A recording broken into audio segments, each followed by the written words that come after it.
The Dark Tower 3. The Wastelands by Stephen King. Argument. The Wastelands is the third volume of a longer tale inspired by and to some degree dependent upon Robert Browning's narrative poem Childe Roland to the Dark Tower came.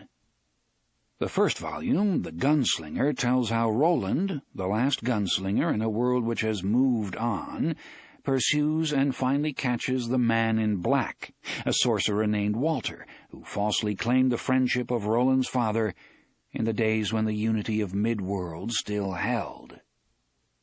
Catching this half-human spellcaster is not Roland's ultimate goal, but only another landmark along the road to the powerful and mysterious Dark Tower, which stands at the nexus of time. Who exactly is Roland? What was his world like before it moved on? What is the tower, and why does he pursue it? We have only fragmentary answers. Roland is clearly a kind of knight, one of those charged with holding or possibly redeeming a world Roland remembers as being filled with love and light. Just how closely Roland's memory resembles the way that world actually was is very much open to question, however. We do know that he was forced to an early trial of manhood after discovering that his mother had become the mistress of Martin, a much greater sorcerer than Walter. We know that Martin orchestrated Roland's discovery of his mother's affair, expecting Roland to fail his test of manhood and to be sent west into the wastes. We know that Roland laid Martin's plans at nines by passing the test. We also know that the gunslinger's world is related to our own, in some strange but fundamental way, and that passage between the worlds is sometimes possible. At a way station on a long deserted coach road running through the desert, Roland meets a boy named Jake, who died in our world, a boy who was in fact pushed from a mid-Manhattan street corner and into the path of an oncoming car. Jake Chambers died with the Man in Black, Walter, peering down at him, and awoke in Roland's world. Before they reach the Man in Black, Jake dies again. This time because the gunslinger, faced with the second most agonizing choice of his life, elects to sacrifice this symbolic son. Given a choice between the tower and the child, Roland chooses the tower. Jake's last words to the gunslinger before plunging into the abyss are, "Go then. There are other worlds than these."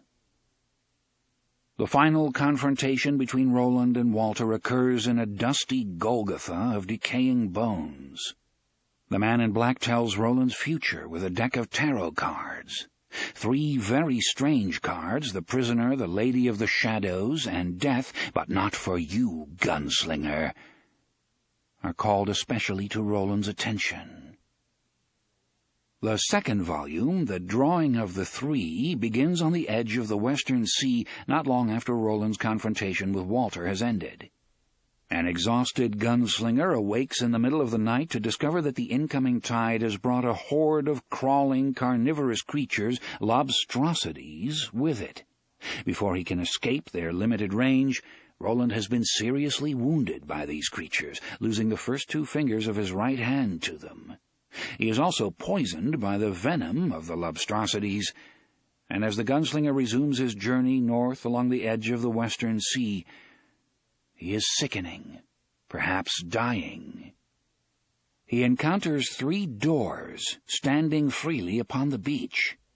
Each door opens, for Roland and Roland alone, upon our world, upon the city where Jake lived, in fact. Roland visits New York at 3 points along our time continuum, both in an effort to save his own life and to draw the 3 who must accompany him on his road to the tower. Eddie Dean is the prisoner, a heroin addict from the New York of the late 1980s. Roland steps through the door on the beach of his world and into Eddie Dean's mind as Eddie, serving a man named Enrico Balazar as a cocaine mule, lands at JFK Airport. In the course of their harrowing adventures together, Roland is able to obtain a limited quantity of penicillin and to bring Eddie Dean back to his own world. Eddie, a junkie who discovers he has been kidnapped to a world where there is no junk, or Popeye's fried chicken for that matter, is less than overjoyed to be there. The second door leads Roland to the Lady of the Shadows, actually two women in one body. This time Roland finds himself in the New York of the early 1960s, and face to face with a young wheelchair-bound civil rights activist named Odetta Holmes. The woman hidden inside Odetta is the crafty and hate-filled Detta Walker. When this double woman is pulled into Roland's world, the results are volatile for Eddie and the rapidly sickening gunslinger. Odetta believes that what's happening to her is either a dream or a delusion. Detta, a much more brutally direct intellect, simply dedicates herself to the task of killing Roland and Eddie, whom she sees as torturing white devils. Jack Mort, a serial killer hiding behind the third door, the New York of the mid-1970s, is death. Mort has twice caused great changes in the life of Odetta Holmes' Detta Walker, although neither of them knows it. Mort, whose modus operandi is to either push his victims or drop something on them from above, has done both to Odetta during the course of his mad but oh-so-careful career. When Odetta was a child, he dropped a brick on her head, sending the little girl into a coma and also occasioning the birth of Detta Walker, Odetta's hidden sister. Years later, in 1959, Mort encounters Odetta again and pushes her into the path of an oncoming subway train in Greenwich Village. Odetta survives Mort again, but at a price. The oncoming train severed both legs at the knee. Only the presence of a heroic young doctor and perhaps the ugly but indomitable spirit of Detta Walker saves her life. Or so it would seem. To Roland's eye, these interrelationships suggest a power greater than mere coincidence. He believes the titanic forces which surround the Dark Tower have begun to gather once again. Roland learns that Mort may stand at the heart of another mystery as well, one which is also a potentially mind-destroying paradox. For the victim Mort is stalking at the time the gunslinger steps into his life is none other than Jake, the boy Roland met at the way station and lost under the mountains. Roland has never had any cause to doubt Jake's story of how he died in our world, or any cause to question who Jake's murderer was. Walter, of course. Jake saw him dressed as a priest as the crowd gathered around the spot where he lay dying, and Roland has never doubted the description. Nor does he doubt it now. Walter was there. Oh, yes, no doubt about that. But suppose it was Jack Mort, not Walter, who pushed Jake into the path of the oncoming Cadillac. Is such a thing possible? Roland can't say, not for sure. But if that is the case, where is Jake now? Dead? Alive? Caught somewhere in time? And if Jake Chambers is still alive and well in his own world of Manhattan in the mid-1970s, how is it that Roland still remembers him? Despite this confusing and possibly dangerous development, the test of the doors and the drawing of the three ends in success for Roland. Eddie Dean accepts his place in Roland's world because he has fallen in love with the Lady of the Shadows. Detta Walker and Odetta Holmes, the other two of Roland's three, are driven together into one personality, combining elements of both Detta and Odetta, when the gunslinger is finally able to force the two personalities to acknowledge each other. This hybrid is able to accept and return Eddie's love. Odetta Susanna Holmes and Detta Susanna Walker thus become a new woman, a third woman, Susanna Dean. Jack Mort dies beneath the wheels of the same subway, that fabled A-train, which took Odetta's legs 15 or 16 years before. No great loss there. And for the first time in untold years, Roland of Gilead is no longer alone in his quest for the Dark Tower. Cuthbert and Elaine, his lost companions of yore, have been replaced by Eddie and Susanna. But the gunslinger has a way of being bad medicine for his friends. Very bad medicine indeed. The Wastelands takes up the story of these three pilgrims on the face of Midworld, some months after the confrontation by the final door on the beach. They have moved some fair way inland. The period of rest is ending, and a period of learning has begun. Susanna is learning to shoot, Eddie is learning to carve, and the gunslinger is learning how it feels to lose one's mind a piece at a time. One further note, my New York readers will know that I have taken certain geographical liberties with the city. For these I hope I may be forgiven.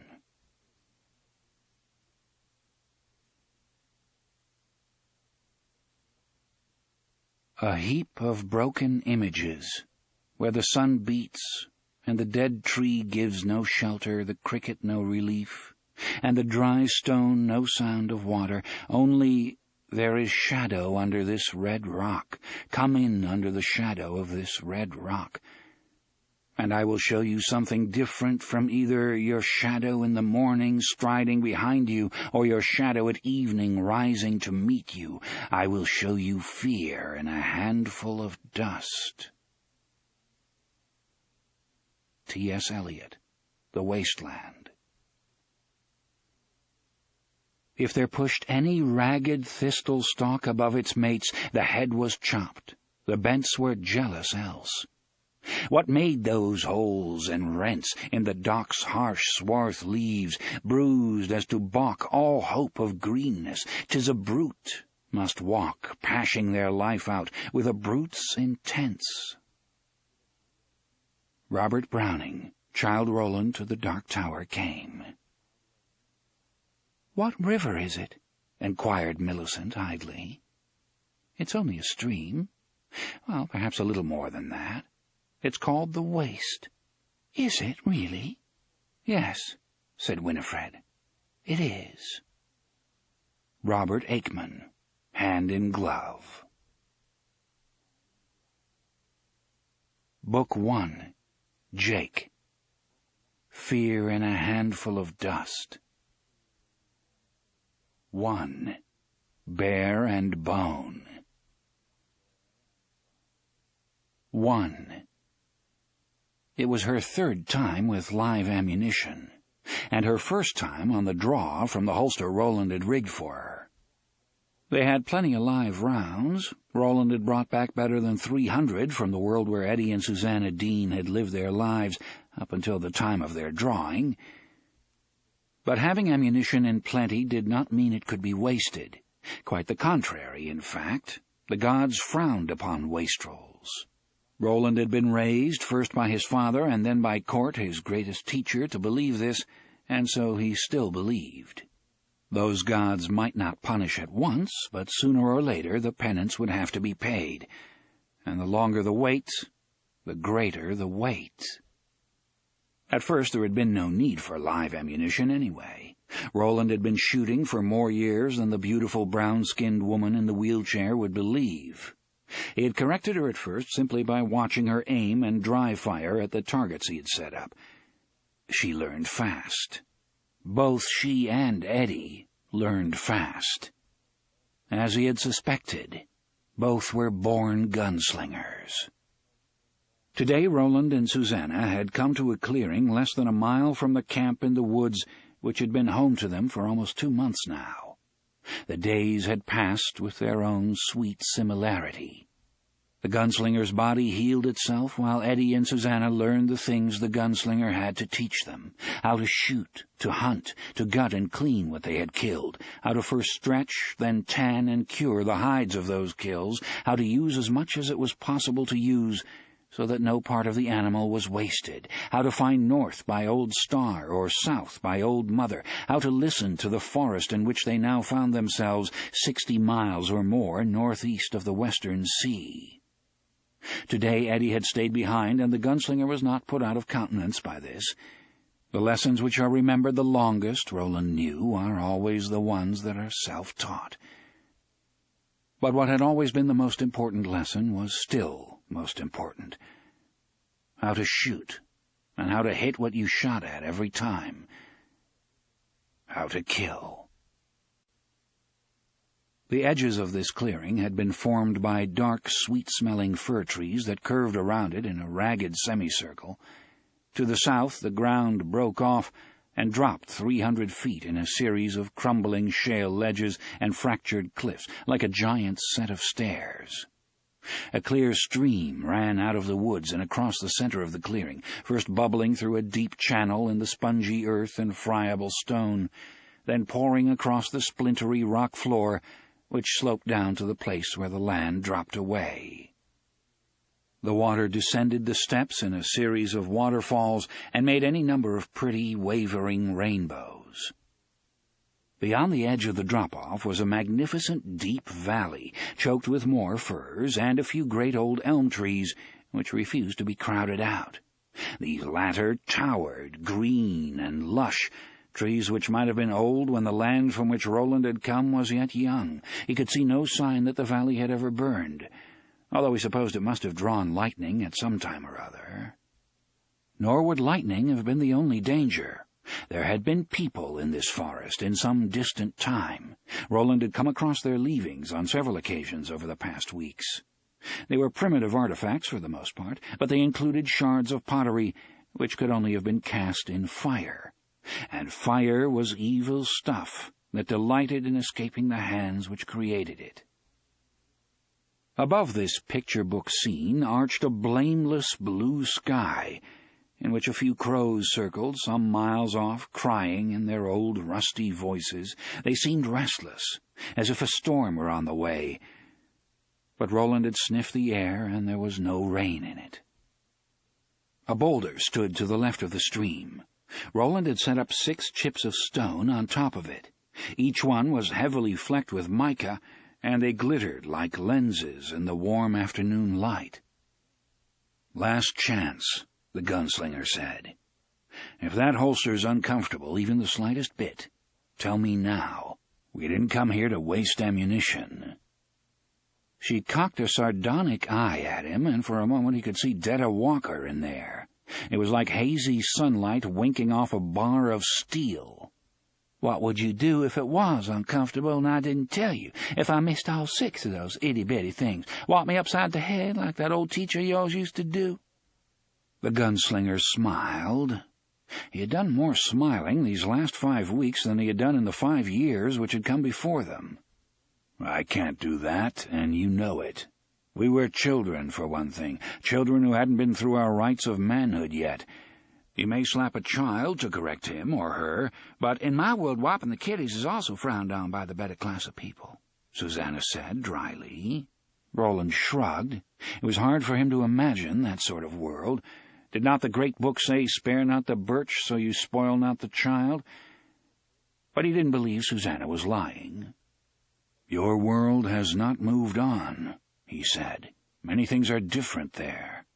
Did I not see for myself that it is so?" "I guess you did."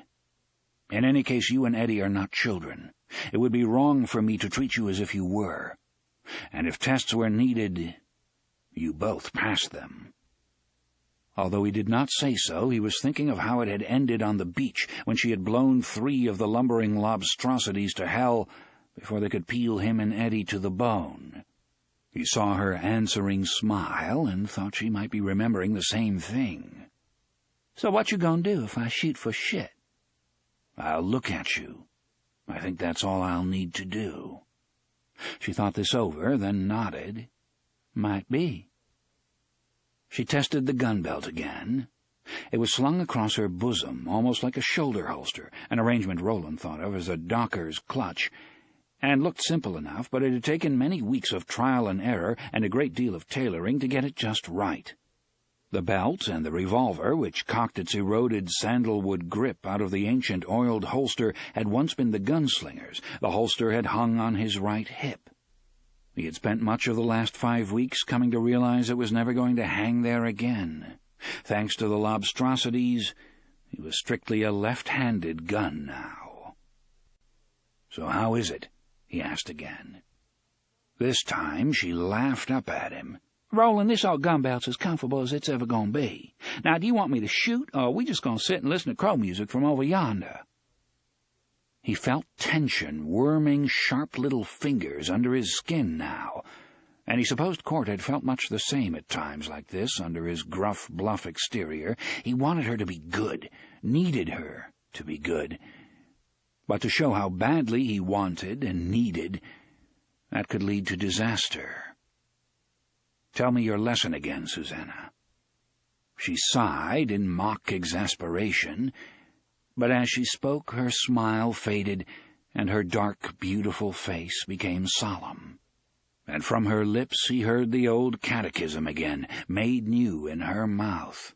He had never expected to hear these words from a woman. How natural they sounded, yet how strange and dangerous as well.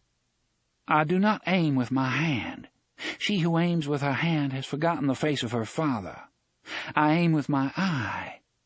I do not shoot with my hand. She who shoots with her hand has forgotten the face of her father. I shoot with my mind. I do not kill with my gun." She broke off and pointed at the mica-shiny stones on the boulder. "I'm not going to kill anything anyhow. They're just itty-bitty rocks." Her expression, a little haughty, a little naughty, suggested that she expected Roland to be exasperated with her, perhaps even angry. Roland, however, had been where she was now. He had not forgotten that apprentice gunslingers were fractious and high-spirited, nervy, and apt to bite exactly at the wrong moment, and he had discovered an unexpected capacity in himself. He could teach. More, he liked to teach, and he found himself wondering from time to time if that had been true of Court as well. He guessed that it had been. Now more crows began to call raucously, these from the forest behind them. Some part of Roland's mind registered the fact that the new cries were agitated rather than merely quarrelsome. These birds sounded as if they had been scared up and away from whatever they had been feeding on. He had more important things to think about than whatever it was that had scared a bunch of crows, however, so he simply filed the information away and refocused his concentration on Susanna. To do otherwise with Apprentice was to ask for a second, less playful bite. And who would be to blame for that? Who but the teacher? For was he not training her to bite? Training both of them to bite? Wasn't that what a gunslinger was when you stripped off the few stern lines of ritual and stilled the few iron grace notes of catechism? Wasn't he, or she, only a human hawk, trained to bite on command? "No," he said, "they're not rocks." She raised her eyebrows a little and began to smile again, now that she saw he wasn't going to explode at her, as he sometimes did when she was slow or fractious, or at least not yet. Her eyes again took on the mocking sun-on-steel glint he associated with Detta Walker. "They ain't?" The teasing in her voice was still good-natured, but he thought it would turn mean if he let it. She was tense, keyed up, her claws already halfway out of their sheaths. "No, they ain't," he said, returning her mockery. His own smile began to return, but it was hard and humorless. "Susanna, do you remember the Honk-Maffas?" Her smile began to fade. The Honk-Maffas in Oxford Town. Her smile was gone. "Do you remember what the Honk-Maffas did to you and your friends?" "That wasn't me," she said. "That was another woman." Her eyes had taken on a dull, sullen cast. He hated that look, but he also liked it just fine. It was the right look, the one that said the kindling was burning well, and soon the bigger logs would start to catch. Yes, it was. Like it or not, it was Odetta Susanna Holmes, daughter of Sarah Walker Holmes. Not you as you are, but you as you were. Remember the fire hoses, Susanna? Remember the gold teeth? How you saw them when they used the hoses on you and your friends in Oxford? How you saw them twinkle when they laughed? She had told them these things, and many others, over many long nights as the campfire burned low. The gunslinger hadn't understood everything, but he had listened carefully just the same, and remembered. Pain was a tool, after all. Sometimes it was the best tool. "What's wrong with you, Roland? Why do you want to go recalling that trash in my mind?" Now the sullen eyes glinted at him dangerously. They reminded him of Helene's eyes when good-natured Helene was finally roused. "Yonder stones are those men," Roland said softly. "The men who locked you in a cell and left you to foul yourself, the men with the clubs and the dogs, the men who called you a nigger cunt." He pointed at them, moving his finger from left to right. "There's the one who pinched your breast and laughed. There's the one who said he'd better check and see if you had something stuffed up your ass. There's the one who called you a chimpanzee in a $500 dress. That's the one that kept running his billy club over the spokes of your wheelchair until you thought the sound would send you mad. There's the one who called your friend Leon pinko fag, and the one on the end, Susanna, is Jack Mort. There, those stones, those men." She was breathing rapidly now, her bosom rising and falling in swift little jerks beneath the gunslinger's gun belt with its heavy freight of bullets. Her eyes had left him. They were looking at the mica-flecked chips of stone. Behind them, and at some distance, a tree splintered and fell over. More crows called in the sky. Deep in the game, which was no longer a game, neither of them noticed. "Oh, yeah?" she breathed. "That's so." "It is. Now say your lesson, Susanna Dean, and be true." This time the words fell from her lips like small chunks of ice. Her right hand trembled lightly on the arm of her wheelchair like an idling engine. "I do not aim with my hand. She who aims with her hand has forgotten the face of her father. I aim with my eye." "Good." "I do not shoot with my hand. She who shoots with her hand has forgotten the face of her father. I shoot with my mind." "So it has ever been, Susanna Dean." "I do not kill with my gun. She who kills with her gun has forgotten the face of her father. I kill with my heart." "Then kill them, for your father's sake," Roland shouted. "Kill them all." Her right hand was a blur between the arm of the chair and the butt of Roland's six-gun. It was out in a second, her left hand descending, fanning at the hammer in flutters almost as swift and delicate as the wing of a hummingbird.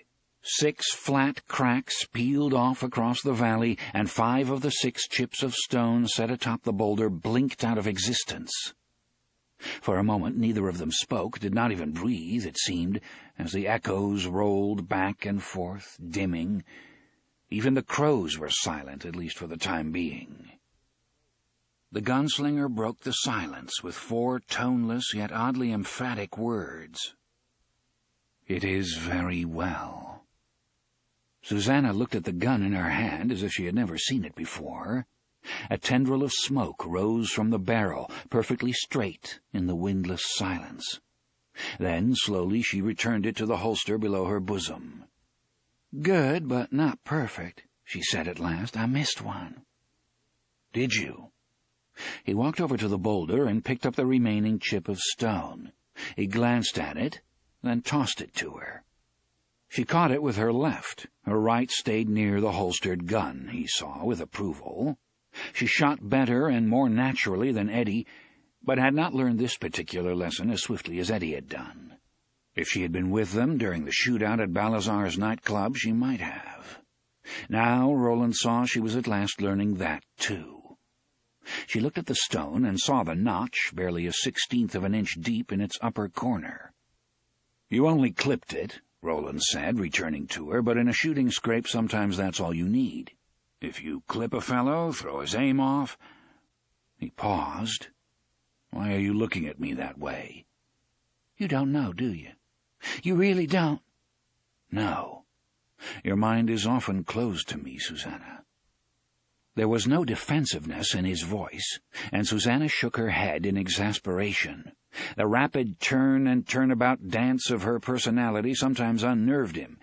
His seeming inability to say anything other than exactly what was on his mind never failed to do the same to her. He was the most literal man she had ever met. "All right," she said, "I'll tell you why I'm looking at you that way, Roland, because what you did was a mean trick. You said you wouldn't slap me, couldn't slap me, even if I cut up rough, but either you lied or you're very stupid, and I know you ain't stupid. People don't always slap with their hands, as every man and woman of my race could testify. We have a little rhyme where I come from. Sticks and stones will break my bones, yet taunts shall never wound me, Roland finished. Well, that's not exactly the way we say it, but I guess it's close enough. It's bullshit, no matter how you say it. They don't call what you did a tongue-lashing for nothing. Your words hurt me, Roland. Are you going to stand there and say you didn't know they would? She sat in her chair, looking up at him with bright, stern curiosity, and Roland thought, not for the first time, that the honk-mafas of Susanna's land must have been either very brave or very stupid to cross her, wheelchair or no wheelchair. And having walked among them, he didn't think bravery was the answer. "I did not think or care about your hurt," he said patiently. "I saw you show your teeth and knew you meant to bite, so I put a stick in your jaws, and it worked, didn't it?" Her expression was now one of hurt astonishment. "You bastard!" Instead of replying, he took the gun from her holster, fumbled the cylinder open with the remaining 2 fingers on his right hand, and began to reload the chambers with his left hand. "Of all the high-handed, arrogant—" "You needed to bite," he said, in that same patient tone. "Had you not, you would have shot all wrong, with your hand and your gun instead of your eye and mind and heart. Was that a trick? Was it arrogant? I think not. I think, Susanna, that you were the one with arrogance in her heart. I think you were the one with a mind to get up to tricks. That doesn't distress me. Quite the opposite. A gunslinger without teeth is no gunslinger." "Damn it, I'm not a gunslinger." He ignored that. He could afford to. If she was no gunslinger, then he was a billy bumbler. If we were playing a game, I might have behaved differently. But this is no game. His good hand went to his forehead for a moment and paused there, fingers tented just above the left temple.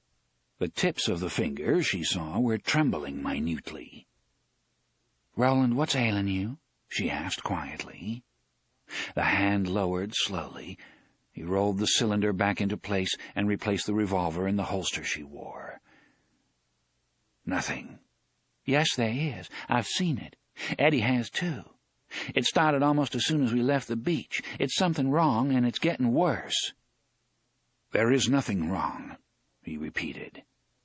She put her hands out and took his. Her anger was gone, at least for the time being. She looked earnestly up into his eyes. "Eddie and I... This isn't our world, Roland. Without you, we'd die here.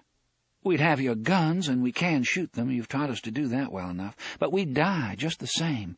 We depend on you. So tell me what's wrong. Let me try to help. Let us try to help." He had never been a man who understood himself deeply or cared to.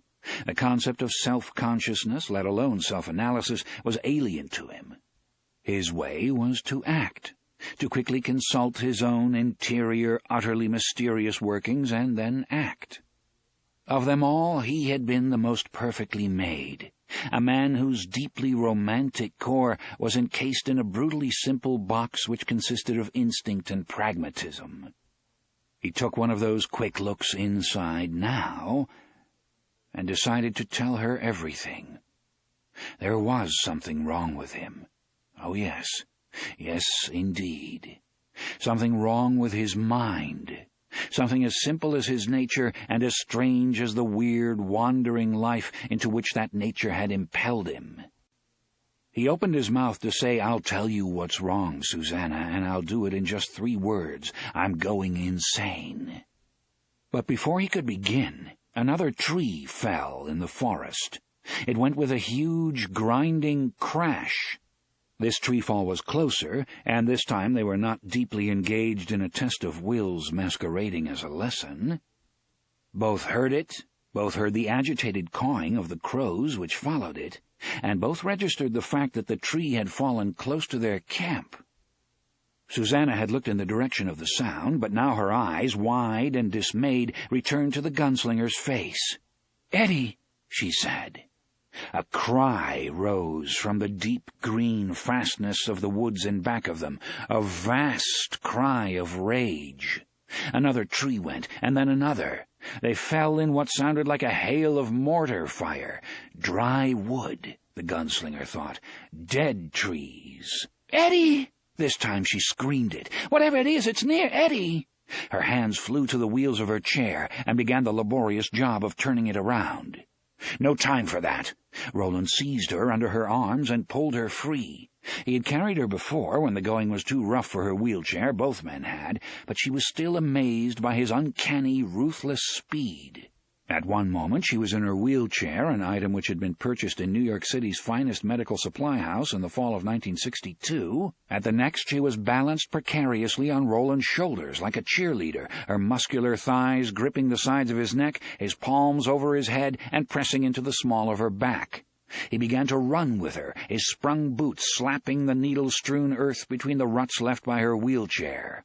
"Odetta!" he cried, reverting in this moment of stress to the name by which he had first known her. "Don't lose the gun, for your father's sake!" He was sprinting between the trees now. Shadow lace and bright chains of sun-dapple ran across them in moving mosaics as Roland lengthened his stride. They were going downhill now. Susanna raised her left hand to ward off a branch that wanted to slap her from the gunslinger's shoulders. At the same moment she dropped her right hand to the butt of his ancient revolver, cradling it.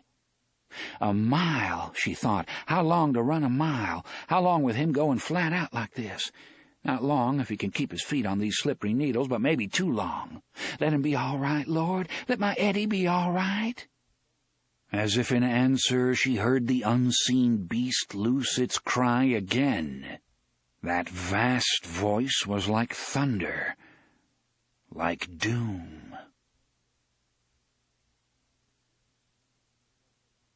2. He was the largest creature in the forest which had once been known as the Great West Woods, and he was the oldest.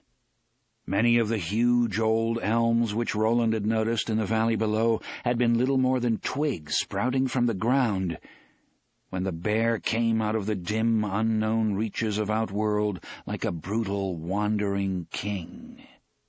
Once the old people had lived in the West Woods. It was their leavings which Roland had found from time to time during the last weeks, and they had gone in fear of the colossal, undying bear. They had tried to kill him when they first discovered they were not alone in the new territory to which they had come, but although their arrows enraged him, they did no serious damage. And he was not confused about the source of his torment, as were the other beasts of the forest, even the predatory bush cats which denned and littered in the sand hills to the west. No, he knew where the arrows came from, this bear. Knew.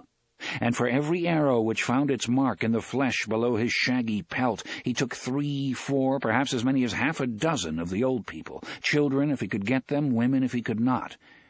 Their warriors he disdained, and this was the final humiliation.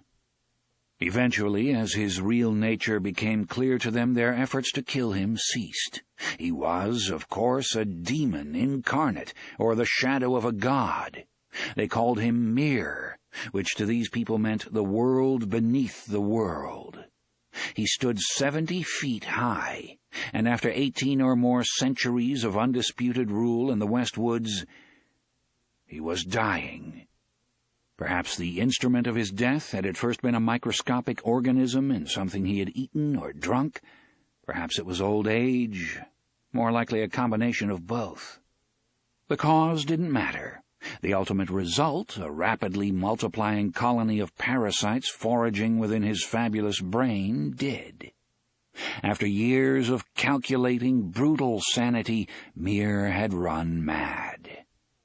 The bear had known men were in his woods again. He ruled the forest, and although it was vast, nothing of importance which happened there escaped his attention for long. He had drawn away from the newcomers, not because he was afraid, but because he had no business with them, nor they with him. Then the parasites had begun their work, and as his madness increased, he became sure that it was the old people again, that the trap-setters and forest-burners had returned and would soon set about their old stupid mischief once more. Only as he lay in his final den some 30 miles from the place of the newcomers, sicker with each day's dawning than he had been at sunset the night before, had he come to believe that the old people had finally found some mischief which worked. Poison.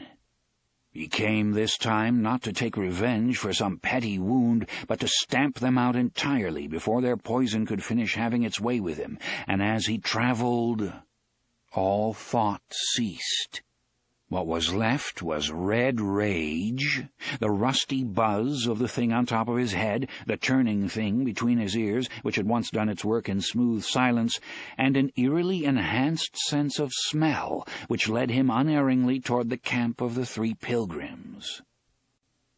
The bear, whose real name was not Mir, but something else entirely, made his way through the forest like a moving building, a shaggy tower with reddish-brown eyes. Those eyes glowed with fever and madness. His huge head, now wearing a garland of broken branches and fir needles, swung ceaselessly from side to side. Every now and then he would sneeze in a muffled explosion of sound. Hachoo! And clouds of squirming white parasites would be discharged from his dripping nostrils. His paws, armed with curved talons 3 feet in length, tore at the trees. He walked upright, sinking deep tracks in the soft black soil under the trees. He reeked of fresh balsam and old sour shit. The thing on top of his head whirred and squealed and whirred. The course of the bear remained almost constant, a straight line which would lead him to the camp of those who had dared return to his forest, who had dared fill his head with dark green agony. Old people or new people, they would die. When he came to a dead tree, he sometimes left the straight path long enough to push it down. The dry, explosive roar of its fall pleased him. When the tree had finally collapsed its rotten length on the forest floor or come to rest against one of its mates, the bear would push on through slanting bars of sunlight turned misty with floating motes of sawdust. 3. 2 days before, Eddie Dean had begun carving again. The first time he tried to carve anything since the age of 12. He remembered that he had enjoyed doing it, and he believed he must have been good at it as well. He couldn't remember that part, not for sure, but there was at least one clear indication that it was so. Henry, his older brother, had hated to see him doing it. "Oh, look at the sissy," Henry would say. "What you making today, sissy? A dollhouse? A piss pot for your itty-bitty teeny-peeny? Oh, ain't that cute?" Henry would never come right out and tell Eddie not to do something, would never just walk up to him and say, "Would you mind quitting that, bro? See, it's pretty good, and when you do something that's pretty good, it makes me nervous, because, you see, I'm the one that's supposed to be pretty good at stuff around here. Me, Henry Dean. So what I think I'll do, brother of mine, is just sort of rag on you about certain things. I won't come right out and say, 'Don't do that, it's making me nervous,' because that might make me sound, a little fucked up in the head. But I can rag on you because that's part of what big brothers do, right? All part of the image. I'll rag on you and tease you and make fun of you until you just fucking quit it, okay?" Well, it wasn't okay. Not really, but in the Dean household, things usually went the way Henry wanted them to go. And until very recently, that had seemed right. Not okay, but right. There was a small but crucial difference there, if you could but dig it. There were 2 reasons why it seemed right. One was an on-top reason, the other was an underneath reason. The on-top reason was because Henry had to watch out for Eddie when Mrs. Dean was at work. He had to watch out all the time because once there had been a Dean sister, if you could but dig it. She would have been 4 years older than Eddie and 4 years younger than Henry if she had lived. But that was the thing, you see, because she hadn't lived. She'd been run over by a drunk driver when Eddie was 2. She'd been watching a game of hopscotch on the sidewalk when it happened. As a kid, Eddie had sometimes thought of his sister while listening to Mel Allen doing the play-by-play on the Yankee Baseball Network. Someone would really pound one, and Mel would bellow, "Holy cow, he got all of that one. See ya later." Well, the drunk had gotten all of Gloria Dean. Holy cow, see ya later. Gloria was now in that great upper deck in the sky, and it had not happened because she was unlucky, or because the state of New York had decided not to jerk the jerk's license after his third OUI, or even because God had bent down to pick up a peanut. It had happened, as Mrs. Dean frequently told her sons, because there had been no one around to watch out for Gloria. Henry's job was to make sure nothing like that ever happened to Eddie. That was his job, and he did it, but it wasn't easy. Henry and Mrs. Dean agreed on that, if nothing else. Both of them frequently reminded Eddie of just how much Henry had sacrificed to keep Eddie safe from drunk drivers and muggers and junkies, and possibly even malevolent aliens who might be cruising around in the general vicinity of the upper deck, aliens who might decide to come down from their UFOs on nuclear-powered jet skis at any time in order to kidnap little kids like Eddie Dean. So it was wrong to make Henry more nervous than this terrible responsibility had already made him. If Eddie was doing something that did make Henry more nervous, Eddie ought to cease doing that thing immediately. It was a way of paying Henry back for all the time Henry had spent watching out for Eddie. When you thought about it that way, you saw that doing things better than Henry could do them was very unfair. Then there was the underneath reason. That reason, the world beneath the world, one might say, was more powerful because it could never be stated. Eddie could not allow himself to be better than Henry at much of anything, because Henry was, for the most part, good for nothing. Except watching out for Eddie, of course. Henry taught Eddie how to play basketball in the playground near the apartment building where they lived. This was in a cement suburb where the towers of Manhattan stood against the horizon like a dream, and the welfare check was king. Eddie was 8 years younger than Henry and much smaller, but he was also much faster. He had a natural feel for the game. Once he got on the cracked, hilly cement of the court with the ball in his hands, the moves seemed to sizzle in his nerve endings. He was faster, but that was no big deal. The big deal was this: he was better than Henry. If he hadn't known it from the results of the pickup games in which they sometimes played, he would have known it from Henry's thunderous looks and the hard punches to the upper arm Henry often dealt out on their way home afterwards. These punches were supposedly Henry's little jokes. "Two for flinching," Henry would cry cheerily, and then whap-whap into Eddie's bicep with one knuckle extended. But they didn't feel like jokes. They felt like warnings. They felt like Henry's way of saying, "You better not fake me out and make me look stupid when you drive for the basket, bro. You better remember that I'm watching out for you." The same was true with reading, baseball, ring alevio, math, even jump rope, which was a girl's game. That he was better at these things, or could be better, was a secret that had to be kept at all costs. Because Eddie was the younger brother, because Henry was watching out for him.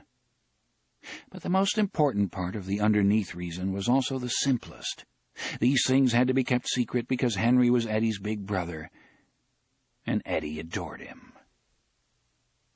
4. 2 days ago, while Susanna was skinning out a rabbit and Roland was starting supper, Eddie had been in the forest just south of camp. He had seen a funny spur of wood jutting out of a fresh stump. A weird feeling, he supposed it was the one people called déjà vu, swept over him, and he found himself staring fixedly at the spur, which looked like a badly shaped doorknob. He was distantly aware that his mouth had gone dry.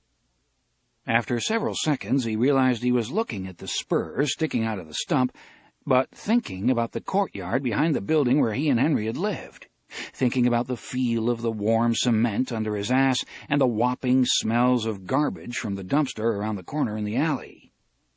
In this memory, he had a chunk of wood in his left hand and a paring knife from the drawer by the sink in his right. The chunk of wood jutting from the stump had called up the memory of that brief period when he had fallen violently in love with wood carving. It was just that the memory was buried so deep he hadn't realized at first what it was. What he had loved most about carving was the seeing part, which happened even before you began. Sometimes you saw a car or a truck, sometimes a dog or cat. Once, he remembered, it had been the face of an idol, one of those spooky Easter Island monoliths he had seen in an issue of National Geographic at school. That had turned out to be a good one. The game was to find out how much of that thing you could get out of the wood without breaking it. You could never get it all, but if you were very careful, you could sometimes get quite a lot. There was something inside the boss on the side of the stump. He thought he might be able to release quite a lot of it with Roland's knife. It was the sharpest, handiest tool he had ever used. Something inside the wood, waiting patiently for someone like him, to come along and let it out, to set it free. "Oh, look at the sissy. What you making today, sissy? A dollhouse? A piss pot for your itty-bitty teeny-peeny? A slingshot so you can pretend to hunt rabbits just like the big boys? Oh, ain't that cute?" He felt a burst of shame, a sense of wrongness, that strong sense of secrets that must be kept at any cost.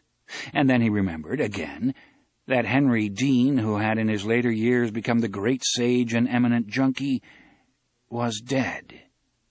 This realization had still not lost its power to surprise. It kept hitting him in different ways, sometimes with sorrow, sometimes with guilt, sometimes with anger. On this day, 2 days before the great bear came charging out of the green corridors of the woods, it had hit him in the most surprising way of all. He had felt relief and a soaring joy.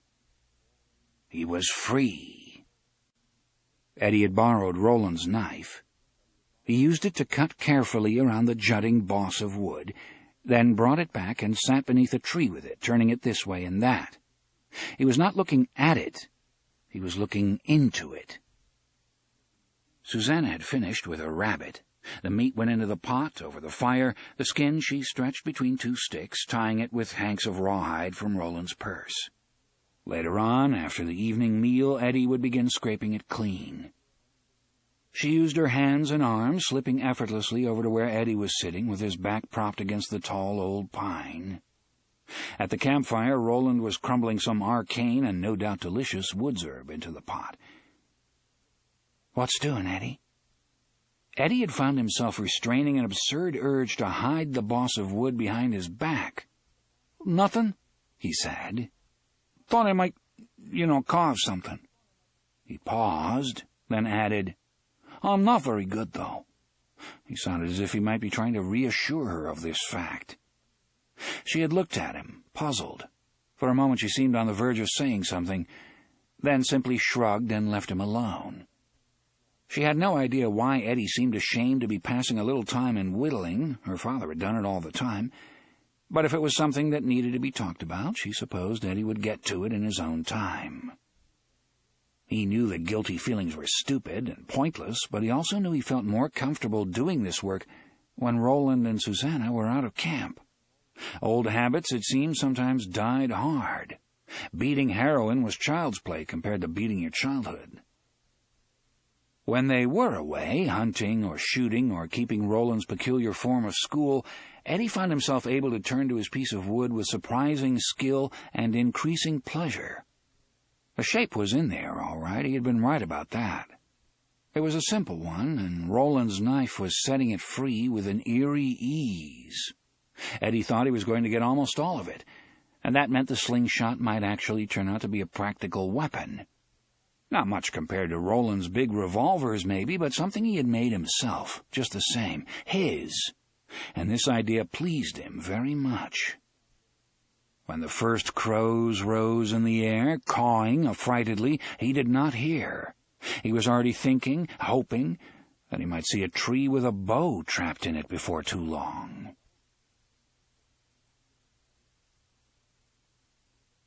"5. He heard the bear approaching before Roland and Susanna did, but not much before. He was lost in that high daze of concentration which accompanies the creative impulse at its sweetest and most powerful.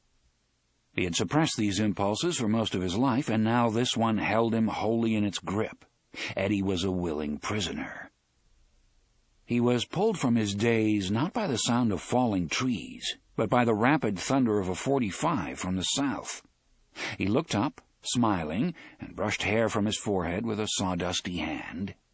In that moment, sitting with his back against a tall pine in the clearing which had become home, his face crisscrossed with opposing beams of green-gold forest light, he looked handsome indeed. A young man with unruly dark hair which constantly tried to spill across his high forehead. A young man with a strong, mobile mouth and hazel eyes. For a moment his eyes shifted to Roland's other gun, hanging by its belt from a nearby branch, and he found himself wondering how long it had been since Roland had gone anywhere without at least one of his fabulous weapons hanging by his side. That question led to two others. How old was he, this man who had plucked Eddie and Susanna from their world and their wens? And more important, what was wrong with him? Susanna had promised to broach that subject, if she shot well and didn't get Roland's back hair up, that was. Eddie didn't think Roland would tell her, not at first. But it was time to let old Long, Tall, and Ugly know that they knew something was wrong. "There'll be water if God wills it," Eddie said. He turned back to his carving with a little smile playing on his lips. They had both begun to pick up Roland's little sayings, and he theirs. It was almost as if they were halves of the same. Then a tree fell close by in the forest, and Eddie was on his feet in a second, the half-carved slingshot in one hand, Roland's knife in the other. He stared across the clearing in the direction of the sound, heart thumping, all his senses finally alert. Something was coming. Now he could hear it, trampling its heedless way through the underbrush, and he marveled bitterly that this realization had come so late. Far back in his mind, a small voice told him this was what he got. This was what he got for doing something better than Henry, for making Henry nervous. Another tree fell with a ratcheting, coughing crash. Looking down a ragged aisle between the tall firs, Eddie saw a cloud of sawdust rise in the still air. The creature responsible for that cloud suddenly bellowed, a raging, gut-freezing sound. It was one huge motherfucker, whatever it was. He dropped the chunk of wood, then flipped Roland's knife at a tree 15 feet to his left. It somersaulted twice in the air and then stuck halfway to the hilt in the wood, quivering. He grabbed Roland's .45 from the place where it hung and cocked it. Stand or run? But he discovered he no longer had the luxury of that question. The thing was fast as well as huge, and it was now too late to run. A gigantic shape began to disclose itself in that aisle of trees north of the clearing, a shape which towered above all but the tallest trees. It was lumbering directly toward him, and as its eyes fixed upon Eddie Dean, it gave voice to another of those cries. "Oh, man, I'm fucked," Eddie whispered as another tree bent, cracked like a mortar, then crashed to the forest floor in a cloud of dust and dead needles. Now it was lumbering straight toward the clearing where he stood, a bear the size of King Kong. Its footfalls made the ground shake. "What will you do, Eddie?" Roland suddenly asked. "Think. It's the only advantage you have over yon beast. What will you do?" He didn't think he could kill it. Maybe with a bazooka, but probably not with the gunslinger's .45. He could run, but had an idea that the oncoming beast might be pretty fast when it wanted to be. He guessed the chances of ending up as jam between the great bear's toes might be as high as 50-50. So which one was it going to be? Stand here and start shooting, or run like his hair was on fire and his ass was catching? It occurred to him that there was a third choice. He could climb. He turned toward the tree against which he had been leaning. It was a huge, hoary pine, easily the tallest tree in this part of the woods. The first branch spread out over the forest floor in a feathery green fan about 8 feet up. Eddie dropped the revolver's hammer and then jammed the gun into the waistband of his pants. He leaped for the branch, grabbed it, and did a frantic chin-up. Behind him, the bear gave voice to another bellow as it burst into the clearing. The bear would have had him just the same, would have left Eddie Dean's guts hanging in gaudy strings from the lowest branches of the pine, if another of those sneezing fits had not come on it at that moment. It kicked the ashy remains of the campfire into a black cloud and then stood almost doubled over, huge front paws on its huge thighs, looking for a moment like an old man in a fur coat, an old man with a cold. It sneezed again and again, achoo, achoo, achoo, and clouds of parasites blew out of its muzzle. Hot urine flowed in a stream between its legs and hissed out the campfire's scattered embers. Eddie did not waste the few crucial extra moments he had been given. He went up the tree like a monkey on a stick, pausing only once to make sure the gunslinger's revolver was still seated firmly in the waistband of his pants. He was in terror, already half convinced that he was going to die. What else could he expect now that Henry wasn't around to watch out for him? But a crazy laughter raved through his head just the same. "Been treed," he thought. "How about that, sports fans? Been treed by Bearzilla." The creature raised its head again, the thing turning between its ears, catching winks and flashes of sunlight as it did so, then charged Eddie's tree. It reached high with one paw and slashed forward, meaning to knock Eddie loose like a pine cone. The paw tore through the branch he was standing on just as he lunged upward to the next. That paw tore through one of his shoes as well, pulling it from his foot and sending it flying in 2 ragged pieces. "That's okay," Eddie thought. "You can have 'em both, Bear, if you want. Goddamn things were worn out anyway." The bear roared and lashed at the tree, cutting deep wounds in its ancient bark, wounds which bled clear, resinous sap. Eddie kept on yanking himself up. The branches were thinning now, and when he risked a glance down, he stared directly into the bear's muddy eyes. Below its cocked head, the clearing had become a target, with the scattered smudge of campfire as its bullseye. "Missed me, you hairy Eddie began. And then the bear, its head still cocked back to look at him, sneezed. Eddie was immediately drenched in hot snot that was filled with thousands of small white worms. They wriggled frantically on his shirt, his forearms, his throat and face. Eddie screamed in mingled surprise and revulsion. He began to brush at his eyes and mouth, lost his balance, and just managed to hook an arm around the branch beside him in time. He held on and raked at his skin, wiping off as much of the wormy phlegm as he could. The bear roared and hit the tree again. The pine rocked like a mast in a gale, but the fresh claw marks which appeared were at least 7 feet below the branch on which Eddie's feet were planted. The worms were dying, he realized, must have begun dying as soon as they left the infected swamps inside the monster's body. It made him feel a little better, and he began to climb again. He stopped 12 feet further up, daring to go no higher. The trunk of the pine, easily 8 feet in diameter at its base, was now no more than 18 inches through the middle. He had distributed his weight on 2 branches, but he could feel both of them bending springily beneath him. He had a crow's nest view of the forest and foothills to the west now, spread out below him in an undulating carpet.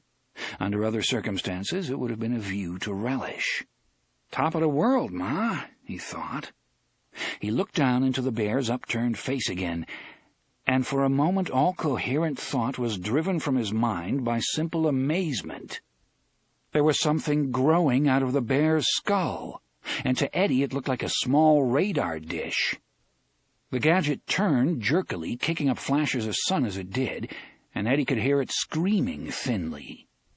He had owned a few old cars in his time, the kind that sat in the used car lots with the words "Handyman Special" soaked on the windshields, and he thought the sound coming from that gadget was the sound of bearings which will freeze up if they're not replaced soon. The bear uttered a long, purring growl. Yellowish foam, thick with worms, squeezed between its paws in curdled gobbets. If he had never looked into the face of utter lunacy, and he supposed he had, having been eyeball to eyeball with that world-class bitch Detta Walker on more than one occasion, Eddie was looking into it now. But that face was, thankfully, a good 30 feet below him, and at their highest reach those killing talons were 15 feet under the soles of his feet. And unlike the trees upon which the bear had vented its spleen as it approached the clearing, this one was not dead. "Mexican standoff, honey," Eddie panted. He wiped sweat from his forehead with one sap-sticky hand and flicked the mess down into the bugbear's face. Then the creature the old people had called Mir embraced the tree with its great forepaws and began to shake it. Eddie grabbed the trunk and held on for dear life, eyes squeezed into grim slits as the pine began to sway back and forth like a pendulum.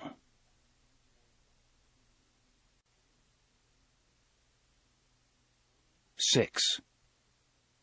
Roland halted at the edge of the clearing. Susanna, perched on his shoulders, stared unbelievingly across the open space. The creature stood at the base of the tree where Eddie had been when the two of them left the clearing 45 minutes ago. She could see only chunks and sections of its body through the screen of branches and dark green needles. Roland's other gun belt lay beside one of the monster's feet. The holster she saw was empty. "My God," she murmured. The bear screamed like a distraught woman and began shaking the tree. The branches lashed as if in a high wind. Her eyes skated upward, and she saw a dark form near the top. Eddie was hugging the trunk as the tree rocked and rolled. As she watched, one of his hands slipped and flailed wildly for purchase. "What do we do?" she screamed down at Roland. "It's going to shake him loose. What do we do?" Roland tried to think about it, but that queer sensation had returned again.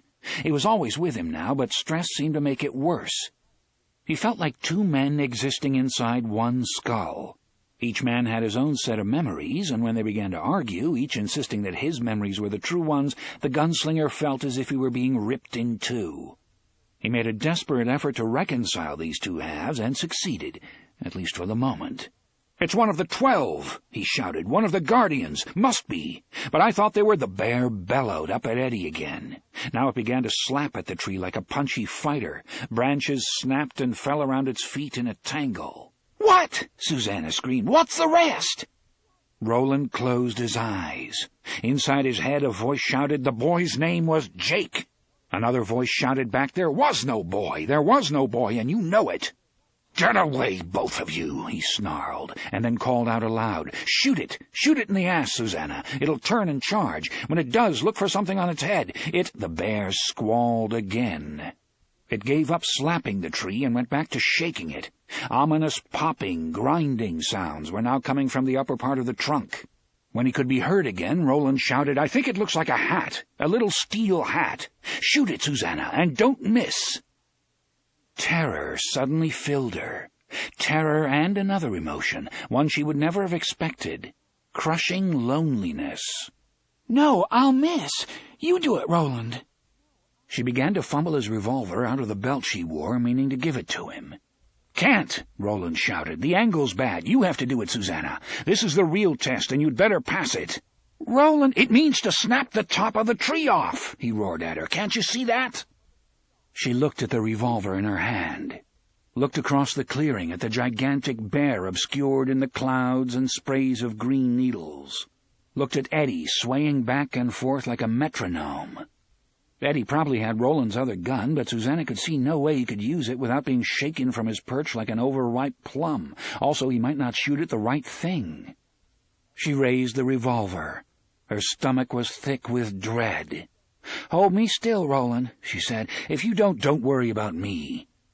She fired twice, squeezing the shots as Roland had taught her.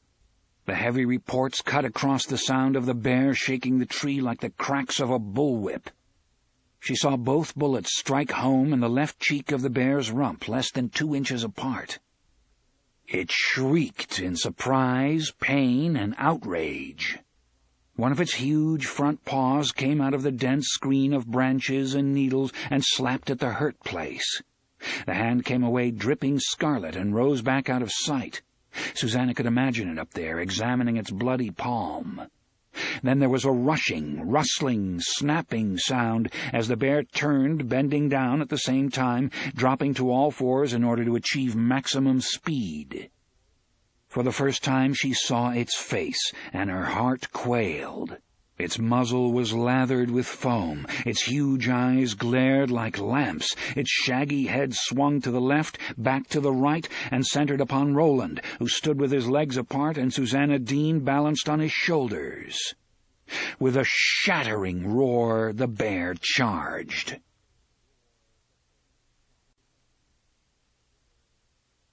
"7. Say your lesson, Susanna Dean, and be true." The bear came at them in a rumbling lope. It was like watching a runaway factory machine over which someone had thrown a huge moth-eaten rug. "It looks like a hat, a little steel hat." She saw it, but it didn't look like a hat to her. It looked like a radar dish, a much smaller version of the kind she had seen in movie-tone newsreel stories about how the DEW line was keeping everyone safe from a Russian sneak attack. It was bigger than the pebble she had shot off the boulder earlier, but the distance was greater. Sun and shadow ran across it in deceiving dapples. "I do not aim with my hand. She who aims with her hand has forgotten the face of her father. I can't do it. I do not shoot with my hand. She who shoots with her hand has forgotten the face of her father. I'll miss. I know I'll miss. I do not kill with my gun. She who kills with her gun—" "Shoot it!" Roland roared. "Susanna, shoot it!" With the trigger as yet unpulled, she saw the bullet go home, guided from muzzle to target by nothing more or less than her heart's fierce desire that it should fly true. All fear fell away. What was left was a feeling of deep coldness, and she had time to think, "This is what he feels. My God, how does he stand it?"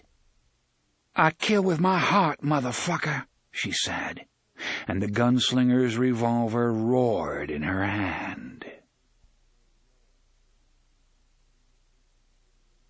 8. The silvery thing spun on a steel rod planted in the bear's skull. Susanna's bullet struck it dead center, and the radar dish blew into 100 glittering fragments. The pole itself was suddenly engulfed in a burst of crackling blue fire, which reached out in a net and seemed to grasp the sides of the bear's face for a moment. It rose on its rear legs with a whistling howl of agony, its front paws boxing aimlessly at the air. It turned in a wide, staggering circle and began to flap its arms, as if it had decided to fly away. It tried to roar again, but what came out instead was a weird, warbling sound, like an air raid siren. "It is very well." Roland sounded exhausted. "A good shot, fair and true." "Should I shoot it again?" she asked uncertainly. The bear was still blundering around in its mad circle, but now its body had begun to tilt sidewards and inwards. It struck a small tree, rebounded, almost fell over, and then began to circle again. "No need," Roland said. She felt his hands grip her waist and lift her. A moment later she was sitting on the ground with her thighs folded beneath her. Eddie was slowly and shakily descending the pine, but she didn't see him. She could not take her eyes from the bear. She had seen the whales at the Seaquarium near Mystic, Connecticut, and believed they had been bigger than this, much bigger, probably. But this was certainly the largest land creature she had ever seen, and it was clearly dying. Its roars had become liquid bubbling sounds, and although its eyes were open, it seemed blind. It flailed aimlessly about the camp, knocking over a rack of curing hides, stamping flat the little shelter she shared with Eddie, caroming off trees. She could see the steel post rising from its head. Tendrils of smoke were rising around it, as if her shot had ignited its brains. Eddie reached the lowest branch of the tree which had saved his life, and sat shakily astride it. "Holy Mary, Mother of God," he said. "I'm looking right at it, and I still don't believe—" The bear wheeled back toward him. Eddie leaped nimbly from the tree and streaked toward Susanna and Roland. The bear took no notice. It marched drunkenly to the pine which had been Eddie's refuge, tried to grasp it, failed, and sank to its knees. Now they could hear other sounds coming from inside it, sounds that made Eddie think of some huge truck engine stripping its gears. A spasm convulsed it, bowed its back. Its front claws rose and gored madly at its own face. Worm-infested blood flew and splattered. Then it fell over, making the ground tremble with its fall, and lay still. After all its strange centuries, the bear the old people had called Mir, the world beneath the world, was dead.